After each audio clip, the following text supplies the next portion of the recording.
Hello everyone, Darko2012 here with Global Government News, and this is part 2, or a follow-up to my other video, which was titled Underwear Patsy was being used as a diversion uh,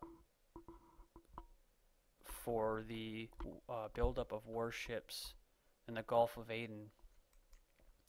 And I'm not exactly sure why there is a buildup of warships, because the only reason right now on paper is that it's because of Somali pirates.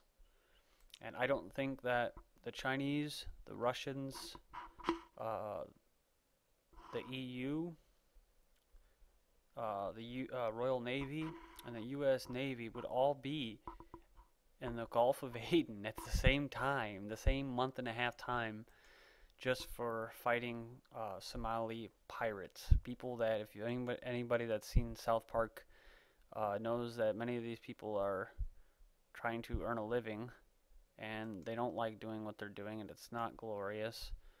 And that what I believe is that all that this buildup is either for some kind of attack, false flag, government-sponsored terrorist attack that will take place in Yemen or outside Yemen, such as the Fort Hood shooter, which is being tied to Yemen, weeks, almost a month after the Fort Hood shooting. The priest was associated with a bombing attack in Yemen. And then you have the underwear bomber, who was Nigerian, whose father was very wealthy, and the whole story of the underwear bomber, as far as him not having a passport, as far as him, his visa, um,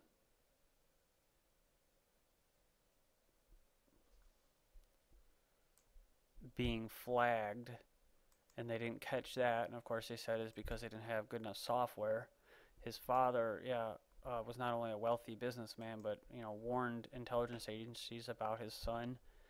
Um, he was seen with a sharp-dressed man boarding the plane without a passport. He was seen drugged up, and so what I'm getting at is that they use patsies. Intelligence agencies use patsies. They use mind control, and if you don't believe mind control exists, um, then just know that we are all under some form of mind control, which is basically just behavior modification or predictive programming to be able to predict your behavior. If you're trying to control a bunch of people and you want to be able to, well, the point is you want to be able to predict what they're going to do, and you want them to be able to think a certain way so that if you have some kind of agenda, or if you want to go to Yemen, all you have to do is do this certain thing, carry out this act, put on this show, and then you'll get the support of the people. And it's not very complicated,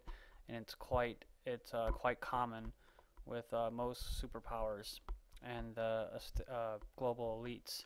So what I'm getting at is that I don't think this guy, this underwear bomber, is a legitimate terrorist. I don't think he's Al Qaeda. I do think, like I said in the last video, that Al Qaeda is nothing more than a network of paid thugs that are basically for hire. So if the global elites want to go into Yemen, they'll carry out a false flag attack against their own people, their own country, under the flag of Al Qaeda, right? So of course you have Osama bin Laden, who's been dead, reportedly, who died years ago. He had kidney failure, among other things, and who isn't even alive right now, most likely, claiming that he was responsible for, or at least praising, the failed Christmas Day underwear bomber, so that it will link back to Yemen, it'll link back to Al Qaeda. And I showed on another video that Al Qaeda is nothing more than a computer program that was used to track hired terrorists that were used by the Central Intelligence Agency to track their hired thugs during the Afghani war. So, moving on. Now that we know about all that, let's look at some little bit of a background here. And this is called Yemeni forces storm Al-Qaeda hideout, setting off clashes. And this was just 5 days after the Nigerian stuffed some explosives that intelligence agencies gave him, and before he went on the plane and all that. And so I guess the point I'm trying to make right now is that you have right here, Yemeni security forces stormed Al-Qaeda hideout Wednesday in a principal militant stronghold in the country's west, setting off clashes, officials said, as a security chief vowed to fight the group's powerful local branch until it was eliminated. And so what I'm getting at here is that the Yemeni government is not going to fight Al-Qaeda because Al-Qaeda is a ghost, right? It's a ghost, just like the war on terror. It's a fallacy. It's all in our minds. And so they're not going to kill Al-Qaeda. They're not going to squash Al-Qaeda. And so if it's problem, reaction, solution, what is that going to call for, right? If they created the problem, this is the reaction stage where they put out bullshit propaganda stories like this. Whether it's Fox, CNN, it doesn't matter. It's not conservative or liberal. It's all the same. And it's just under different colors and different flags, right? But it's all the same. It's all the same source. And what they want to do in the reaction stage, part 2, is to get you to think about something. Something must be done. So the solution is, and part of the reaction stage is that, the Yemeni government is weak on Al-Qaeda. They can't take out Al-Qaeda. So that's why we have all these warships here. That's why we have all these military here, there. And, I heard from I heard another video, or watched another video where there was a member of a Coast Guard who said that there was more military in Yemen than there is people, civilians. So I just don't buy the whole Somali pirates being a big problem and Al-Qaeda being a big problem. So what I'm getting at is that they're there for a reason, and part of the solution stage is that we have to go in there and take out Al-Qaeda. So you expect some kind of big event or small event, much like the Christmas Day bomber or a 9/11 type attempt or event, that will lead to a humongous conflict in Yemen, right off the Gulf of Aden. And so let's look at here. So you got what? Al-Qaeda and the Arabian Peninsula set up its Yemen base in January when operatives from Saudi Arabia and Yemen merged. Yemen will continue to coordinate its military efforts with the United States to track down Al-Qaeda in several areas of the country. So here you go. The U.S. has increasingly provided intelligence, surveillance, and training to Yemeni forces during the past year. So see, this is a building up. It has nothing to do with anything that has to do with false flag terrorists, or even if it was a real terrorist. They're training the Yemeni people to fight. They're arming them. Do you understand what's going on here? They've been doing this for the past year. The Pentagon recently said it poured nearly $70 million in military aid into Yemen this past year, compared to none in 2008.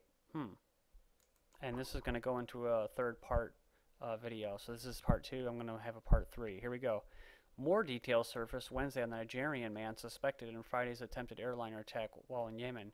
He led a devout Islamic life, shunning TV and music and avoiding women, said students and staff at an institute where he studied Arabic. Umar Faraq Abdul Muttalib spent 2 periods in Yemen, from 2005 to 2004, 2005, and from August to December this year, just before the attempted attack, Yemeni officials have said. Administrators at the institute Wednesday said he is enrolled at the school during both periods to study Arabic. Abdul Muttalib showed little interest in the study during his brief time at the Sana's Institute for Arabic Language this year, which coincided with Ramadan, the holy Muslim month of fasting that began. When I asked him why he wasn't studying, he would tell me he wanted to devote his time for worship during Ramadan. Aman Hassan, a 20-year-old student from Singapore, told him. Hassan was stunned when he heard that the reports of Abdul Muttalib told U.S. officials after he arrested that he received training and instructions from Al-Qaeda operatives in Yemen. He said he never suspected the Nigerian of belonging to a terrorist network. And so this is very important, guys. I'm going to cut this video off here, and we're going to go to part 3. So don't forget to join me, and I'm going to wrap this up in this third video. Thank you.